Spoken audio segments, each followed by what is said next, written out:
Miguel, ¿cuándo inicia tu contacto con la antropología? ¿Cuándo dijiste, voy por acá? Año 2013, Mm. sí. Después de una reunión de antropología del Mercosur en Córdoba. Ujú. Venía yo ahí medio disperso, decía, bueno, me gusta la antropología política, me gusta la educación, pero no, en el 2013 dije, voy en la salud. Ajá, ¿y cómo fue eso? ¿Cómo fuiste a parar a esa reunión? Bueno, con un grupo de compañeros del grado de la licenciatura en antropología, se estaban organizando porque salía el Congreso del Mercosur en Córdoba, ¿no? Esas reuniones de antropología del Mercosur circulan por distintos países y ese año tocaba la Argentina y tocaba Córdoba. Así que, bueno, dije, será una buena oportunidad para tratar de decantar qué tema me interesa. Claro. Entonces, en el programa del Congreso fui marcando los grupos de trabajo que me podrían interesar y, bueno, terminé instalándome en el grupo de trabajo de salud y ahí escuché profesores de todo el país, ¿no? Conversando sobre sus investigaciones. Mabel Greenberg, Susana Margulis, María Pele, estaban exponiendo en ese congreso, así que dije, no, esto es lo que me interesa. Está bien. Había cuenta de que hay en la Argentina una tradición muy importante Sí. de vínculo Sí. o de trabajo de la antropología en salud, Sí. que ha trascendido a la Argentina incluso. Totalmente. En la Argentina ese es uno de los temas históricos de la antropología social, ¿no? Indagar sobre procesos de salud-enfermedad. De hecho, la primera antropóloga social argentina, Esther Hermite, se dedicó a trabajar cuestiones de salud-enfermedad. Discúlpame, y maestra de muchos Entre antropólogos ellos, que estuvieron trabajando en la UNAM aquí, Sí. crearon la carrera. Así mismo, entre ellos, bueno, Fernando Jaume, que trabajó con ella en estudios sobre salud-enfermedad en Buenos Aires. Así que, no, es una temática que abrió caminos para los antropólogos sociales y antropólogas. Así que, bueno, trabajar esa temática es reconocer toda esta trayectoria académica. Bueno, otros académicos también de renombre internacional es Eduardo Menéndez. Claro, que estuvo aquí hace muchos años cuando nacía el programa de antropología. El posgrado. Sí. Fue uno de los docentes invitados. Sí. Entonces, tuvimos oportunidad de conocerlo y charlar ¿sí? con él. Incluso. Qué interesante. Impresionante. Vamos a una pregunta bien de ABC. Que, en pocas palabras, antropología, ¿qué es? ¿Qué hace? ¿Qué haces vos? Bien. La antropología es una disciplina científica que se dedica al estudio del ser humano en su totalidad. La antropología, sí, pensada como disciplina holística, puede pensarse en distintas ramas. La antropología social es una, la que se hace acá en Misiones, de la cual yo soy egresado. Pero también tenemos la lingüística, la arqueología, ¿no? Como ramas de la antropología. Y también la antropología física, la antropología biológica. Esa es, por ejemplo, la rama del equipo argentino de antropología forense. Entonces somos integrantes de una gran familia que nos dedicamos a analizar a los seres humanos en su complejidad material, biofísica, pero también social, cultural, simbólica, del lenguaje. Y la salud es una parte importantísima de eso. La salud es una de las experiencias más transversales, ¿no? Es en la humanidad, en todos los grupos humanos, a lo largo y a lo ancho del planeta y en la historia, hay experiencias de sufrimiento, de malestar, de dolencia, que el ser humano, en tanto Homo sapiens sapiens, trata de explicar, de comprender, pero también de erradicar, de solucionar en el ámbito de su sociedad y de su cultura. Bien, ya que tomaste ese punto, el otro a veces sería salud. Uno a veces tiende a pensar en la salud como el complejo médico, como sinónimo de la actividad del complejo médico, ¿no? Médico, enfermera, sí, laboratorios, hospitales, etc. Desde tu mirada, desde tu trabajo, ¿qué es esa salud? Sí, tiene que ver con eso, tiene que ver cuando pensamos en la salud, en la enfermedad. Nosotros pensamos en salud, enfermedad, atención y cuidados como parte de un proceso, es decir, no lo disociamos. uno se da cuenta que había salud cuando está enfermo, ¿no? Claro. Entonces, pensar en la salud es también pensar en la enfermedad y pensar los modos en que se atiende y se cuida esa salud-enfermedad. En ese sentido, y en nuestra sociedad particular, tiene que ver con ese modelo biomédico, porque es la forma en que hemos conseguido de manera hegemónica en Occidente entender y atender la salud, ¿no? Es decir, Hegemónica sería extendida, ¿no? En el grupo social, mucha gente lo usa, tiene legitimidad, ¿no? Es importante, le damos valor en nuestra vida cotidiana. En ese sentido hegemónica, ¿no? Bueno, también ahí aparece el Estado, porque es la forma en que cura el Estado. la salud pública. La salud pública va de la mano de eso en nuestro país y en la mayor parte de Occidente. Pero desde la antropología reconocemos que no es la única, ¿no? Es decir, las personas y los grupos, sus familias, atienden las enfermedades y los padecimientos de múltiples maneras. Irán a un centro asistencial, ¿no? A un CAPS, a un hospital, pero también podrán recurrir a curadores populares, ¿no? O a las mismas prácticas domésticas de decir, no, te está pasando esto, tómate esto, ¿no? Que tiene que ver con resolver esas cuestiones en el ámbito doméstico.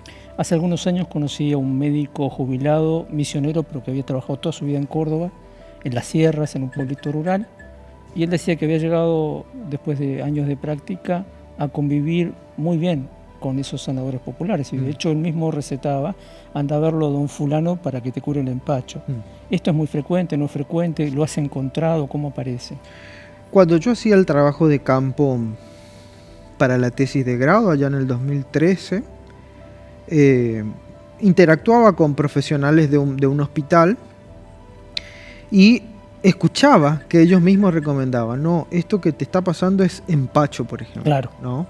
Y vas a tener que ir a atenderte, yo esto no te lo voy a poder curar, ¿no? O la promotora de salud, ¿no? Que uno dice, bueno, es una persona que de alguna manera encarna el sistema de salud en los barrios, bueno, también aconsejaba eso, no, esta criatura está ojeada, ¿no? Ojeada, claro. El médico eso no lo va a sanar, por ejemplo, ¿no? Y más allá de decir es efectivo, no es efectivo, no entrando en ese tipo de debates, sí hace a la vida cotidiana de las personas y sí hace a sus experiencias en torno a la salud y la enfermedad. Miguel, vos recordabas antes de que empezara esta nota una vez que te fuimos a visitar con el programa, y me parece que todavía no alcanzamos a comprender cabalmente lo que nos ha pasado en cuanto a vivir una pandemia. Sí. Palabra que además forma parte del lenguaje médico y de la medicina y de la epidemiología. Crucemos la pandemia con esto que hemos venido diciendo, ¿no? La antropología, el campo, la salud popular. A ver, la pandemia como evento de salud se consolidó como transversal, ¿no? Yo creo que la pandemia nos mostró a todos, a lo largo y a lo ancho del planeta, que éramos susceptibles de enfermarnos y de morirnos, ¿no? En ese sentido, bueno, emergieron múltiples experiencias, y si lo miramos en distintas escalas, ¿no? La gente con sus prácticas cotidianas diciendo cómo cuidarse, cómo prevenirse del virus del SARS-CoV-2, ¿no? COVID-19. Pero también desde el nivel de las políticas públicas. No sé si recordarás que en los primeros momentos, en las primeras instancias de la pandemia, habían marchas y contramarchas en los protocolos, ¿no? Que los mismos equipos de salud o los mismos equipos de crisis estaban pensando sobre la marcha y yendo y viniendo sobre algunas cuestiones. Bueno, de modo que vemos esto, vemos a la pandemia como transversal en distintos niveles y en distintas esferas de nuestra vida. Atravesó la educación, atravesó la forma en que vivíamos en nuestro barrio, la forma de habitar la ciudad, ¿no? La experiencia de sentirse seguro o inseguro, etcétera, ¿no?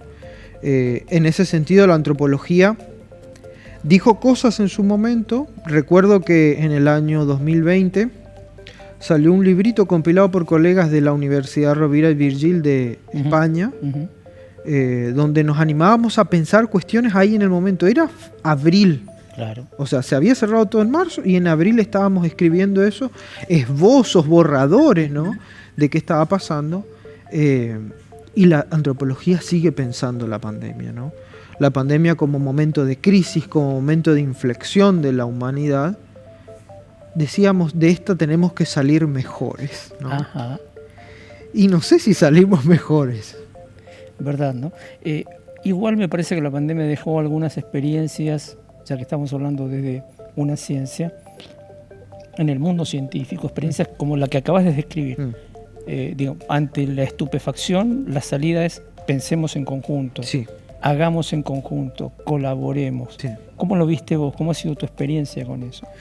Bueno, inicialmente había una especie de crítica, ¿no?, de cuestionamiento hacia el poder político, porque era pensar el problema de salud básicamente desde lo epidemiológico en el sentido clínico, ¿no? Bueno, cuántos se infectan, cómo se contagian, cómo se propaga el virus, etcétera, etcétera. Ahora, con el correr del tiempo, nos fuimos dando cuenta de que, bueno, este evento de salud tenía implicaciones sociales, políticas, económicas y culturales que también debían ser abordadas. Entonces se empezaron a incluir otros tipos de profesionales de las ciencias sociales, de la economía, etcétera, a pensar la pandemia. Pero bueno, yo creo que nos cuesta pensar en el calor de la acción, ¿no? Es complejo, no cualquiera lo hace, con restricciones, porque esa era otra cuestión que también tenemos que atender. La antropología social tiene métodos característicos, tiene formas de hacer ciencia. Básicamente en el contacto, en la interacción cara a cara con las personas, entrevistas en profundidad, observaciones estando ahí. Y la restricción también nos aplicaba a nosotros como científicos sociales. Así que en el caso de un trabajo que estuvimos haciendo ahí en la pandemia sobre experiencias de los equipos de salud, para mí fue revelador de qué podíamos hacer, haciendo entrevistas por Zoom, por ejemplo, ¿no?, entrevistas por escrito, ¿no?, en WhatsApp con audios, y cómo hacemos, cómo vamos, cómo venimos, cómo captamos. Claro, ¿qué se nos pierde? ¿Qué se nos pierde en el camino? Bueno, fue una experiencia única de investigación también. Me interesa mucho lo que dijiste hace un rato, es decir, me parece que la cuestión del fenómeno global de la pandemia todavía nos está dando mucho material para pensar. Sí, sin lugar a dudas. Se reordenaron los espacios personales, se redefinieron algunos vínculos, se robustecieron otros que ya estaban. Es decir, yo creo que todavía tenemos tela para cortar con el tema pandemia y pospandemia. Con decirte, nos quedaron un cúmulo de 86 entrevistas, de las cuales rascamos algunas cosas. Se publicó un libro por la editorial universitaria de la UNAM sobre experiencias de trabajadores de equipos de salud acá en Misiones, pero nos quedó un montón de cosas que no pudimos llegar a analizar, porque ya no nos daba el tiempo. Pero ya te digo, ese es un ejemplo. Tenemos ahí 86 entrevistas que podemos seguir analizando de lo que pasó. Claro. Ni hablar si vamos hoy a conversar con los equipos y cómo se sienten ellos, ¿no?, haciendo referencia a esa experiencia de investigación. A tus temas de investigación vamos ahora. ¿Cuáles han sido, dentro de la antropología de la salud, tus preocupaciones desde aquella tesis de grado que mencionaste hasta hoy, que ya hace 2 años que sos doctor en antropología? Eso. Bueno, yo sigo en la misma línea, analizando procesos de salud en vinculación con otra variable que para la Argentina es estratégica, que es la cuestión de la pobreza urbana y del hábitat. Es decir, sigo indagando cómo la gente se atiende, qué entiende por salud, etcétera, en barrios populares, ¿no? En aquel momento de la tesis de grado era una indagación general, sui generis, si se quiere, donde yo averiguaba, bueno, qué pasaba en ese barrio popular en general. Y ahora específicamente estoy hurgando en cuestiones referidas a VIH, ¿no? Cómo las comunidades y cómo cómo entienden y atienden las comunidades este tipo de padecimientos, el diagnóstico, la atención, pero también cómo se organizan. Ese era un aspecto que yo en mi tesis de grado no lo había explorado mucho, que tiene que ver cómo se generan movilizaciones en torno a las enfermedades dentro de las comunidades, cómo se generan resistencias, etc. Hay investigadores que gustan de rodearse y de formar equipos y de armar grupos de personas para trabajar un tema, dado que el mismo tema lo solicita. Hay otros que prefieren, hemos charlado con algunos aquí que tienen ese perfil, trabajar solos, que sienten que no pueden trabajar con otros en función de su propio ritmo y tiempos y horarios, etc. Ahora, siendo un antropólogo que se vincula con los otros permanentemente, que es su materia de trabajo, ¿cómo te va a vos con eso? Para mí hacer investigación, y lo digo también desde mi experiencia pasada y presente, hacer investigación en el campo que sea, pero lo hablo también desde la experiencia desde las ciencias sociales, es una empresa colectiva. Es decir, uno puede emprender el trabajo en solitario, pero no es el modo que a mí me gusta, no es el modo en que yo aprendí. Se hace investigación conversando con colegas, ¿no? Aprendiendo de maestros. En su momento, recordarás la oficina, me has hecho también una entrevista allá en Tucumán y Rivadavia. En su momento, cuando escribía mi tesis de grado, era ineludible el conversar con Fernando Jaume, quien era mi director, que ocupaba el escritorio de al lado. Entonces, así uno tomaba un mate, charlaba, y ese es el modo que yo aprendí. De hecho, ahora yo mismo tengo mi propio proyecto de investigación en el cual estamos trabajando con otras personas de la facultad que también están interesadas en procesos de salvo-enfermedad. De modo que investigación en solitario no. El Robinson Crusoe no va. Es necesario compartir con otros para nutrirse uno, pero también para nutrir a otros, ¿no? Tal cual. Bueno. Y esos otros, ¿te pasa que provengan de otras ciencias? Que aparezca un chico de comunicaciones y te diga, de la carrera de comunicación, este tema a mí me interesa, yo quiero trabajar esta área de comunicación científica vinculada con la salud. Alguien de biología, de otra facultad, que trabaja desde otra área, pero lo mismo. De hecho, el equipo se constituye así. Dale, contame un poco eso. ¿Cómo? El proyecto actual, bueno, el que empezó ahora el 1 de enero del 2025, que tiene que ver con cuidados, bueno, integrado por gente del profesorado de biología, de la Facultad de Ciencias Exactas, bueno, gente de antropología, pero también de trabajo social, de enfermería. Es decir, acá la idea es juntar miradas, pensar colectivamente, discutir los problemas, que bueno, que es el modo en que consideramos más oportuno, digamos. Ahora, pensar colectivamente, cuando un biólogo dice estructura y un antropólogo dice estructura, no están diciendo lo mismo. No. ¿Cómo negocian eso? Bueno, en algunas cosas hemos de referirnos a lo mismo y en los mismos términos, y en otros momentos no, pero yo creo que ahí radica la riqueza de la interdisciplina, ¿no? De que nuestros lenguajes, diría Kuhn, son inconmensurables, pero bueno, hay que tender esos puentes, ¿no? Y tratar de pensar estos problemas que estamos mirando con distintas lentes, pero son lo mismo, ¿no? Que tiene que ver con esto, cómo se, por ejemplo, la colega del profesorado de biología, bueno, cómo se está enseñando la educación para la salud en la formación universitaria, ¿no? Bueno, ¿qué entendemos por salud? Por ejemplo, podría ser un vaso comunicante. ¿Qué entendemos cómo se construyen los sentidos de los actores sociales, ¿no? Por ejemplo. Claro.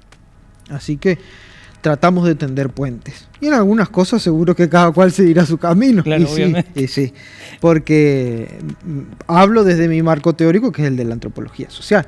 Claro. Quizá en otras disciplinas aparecerán otros autores, ¿no? Más específicos, las particularidades también de las academias, ¿no? Hay autores que escriben desde las ciencias naturales la enseñanza de la salud, por ejemplo. Entonces, bueno, tratar de enriquecernos también de esas lecturas, porque yo creo que tienen mucho para decir.